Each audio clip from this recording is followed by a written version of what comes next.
S letter ಅಲ್ಲಿ ಹುಟ್ಟಿರೋರು ತುಂಬಾ attractive ಆಗಿರ್ತಾರೆ. ಅಟ್ರಾಕ್ಟಿವ್ ಇನ್ ದ ಸೆನ್ಸ್ ಅವರು ನೋಡಕ್ಕೆ ಅಟ್ರಾಕ್ಟಿವ್ ಅಂತ ಅಲ್ಲ, ಅವರ ವೈಬ್ಸ್ ಬಂದು ತುಂಬಾ ಪಾಸಿಟಿವ್ ಆಗಿರುತ್ತೆ, ಸ್ಟ್ರಾಂಗ್ ಆಗಿರುತ್ತೆ. ಅದರಿಂದ ಅವರು ಸುತ್ತ ಇರೋರ್ನೆಲ್ಲ ಅವ್ರು ಅಟ್ರಾಕ್ಟ್ ಮಾಡ್ತಾರೆ. ಇವ್ರು ಎಲ್ಲಾರ ತರ ಇರಕ್ಕೆ ಇಷ್ಟಪಡಲ್ಲ, ಇವರು ಡಿಫ್ರೆಂಟ್ ಆಗಿ ಇರಕ್ಕೆ ಇಷ್ಟಪಡ್ತಾರೆ. ಮತ್ತೆ ಇವರು ಡಿಫ್ರೆಂಟ್ ಆಗಿ ನಡೀತಾರೆ, ಮತ್ತೆ ಡಿಫ್ರೆಂಟ್ ಆಗಿ ಕೆಲಸ ಕೂಡ ಮಾಡ್ತಾರೆ. ಇವರು ಕೆಲಸ ಮಾಡುವಂತ ಸಮಯದಲ್ಲಿ ಇವರ ಕಾನ್ಫಿಡೆಂಟ್ ಲೆವೆಲ್ ತುಂಬಾ ಡಿಫ್ರೆಂಟ್ ಆಗಿರುತ್ತೆ. ಅವರು ಕೆಲಸ ಮಾಡುವಾಗ ಬೇರೆಯವರು ಅವರ ಕೆಲಸದಲ್ಲಿ ಇಂಟರ್ಫಿಯರ್ ಆಗೋದು ಅವ್ರಿಗೆ ಒಂದು ಚೂರು ಇಷ್ಟ ಆಗಲ್ಲ.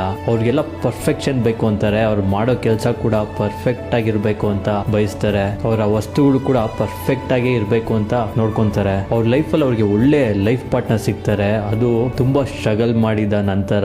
ಇವ್ರ ಲೈಫಲ್ಲಿ ಯಾವುದೇ ಆಗ್ಲಿ ಇವ್ರಿಗೆ ಈಸಿಯಾಗಿ ಏನು ಸಿಗಲ್ಲ. ಇವರು ಕಷ್ಟಪಟ್ರೆ ಮಾತ್ರನೇ ಇವ್ರಿಗೆ ಸಿಗೋದು. ಅವ್ರು ಏನ್ ಅನ್ಕೊಂತಾರೋ, ಅವ್ರು ಏನ್ ಬಯಸ್ತಾರೋ ಪ್ರತಿಯೊಂದು ಅವ್ರ ಲೈಫಲ್ಲಿ ಸಿಕ್ಕೇ ಸಿಗುತ್ತೆ. ಅನ್ಲೆಸ್ ಅಂಟಿಲ್ ಅವ್ರು ಹಾರ್ಡ್ ವರ್ಕ್ ಮಾಡೋವರೆಗೂ. ಇವ್ರು ತುಂಬಾ ಹಠವಾದಿ. ಅವ್ರಿಗೆ ಏನ್ ಬೇಕೋ ಅದು ಬೇಕೇ ಬೇಕು ಅಂತ ಹಠ ಮಾಡ್ತಾರೆ. ಅದು ಪಡ್ಕೊಳೋರ್ಗು ಅವ್ರು ಬಿಡಲ್ಲ. ಅವ್ರಿಗೆ ಸಣ್ಣ ಸಣ್ಣ ವಿಷಯಕ್ಕೆಲ್ಲ ಬೇಗ ಕೋಪ ಬರ್ತಿರುತ್ತೆ. ಇವ್ರನ್ನ ಯಾರು ಇಷ್ಟಪಡ್ತಾರೋ ಅವ್ರನ್ನ ಇವ್ರು ಇಷ್ಟಪಡ್ತಾರೆ. ಇವ್ರನ್ನ ಯಾರು ಕೇರ್ ಮಾಡ್ತಾರೋ ಅವ್ರನ್ನ ಇವ್ರು ಕೇರ್ ಮಾಡ್ತಾರೆ. ಇವ್ರು ಹೋಗಿ ಯಾರನ್ನು ಇಷ್ಟಪಡೋದಾಗ್ಲಿ ಕೇರ್ ಮಾಡೋದಾಗ್ಲಿ ಮಾಡಲ್ಲ.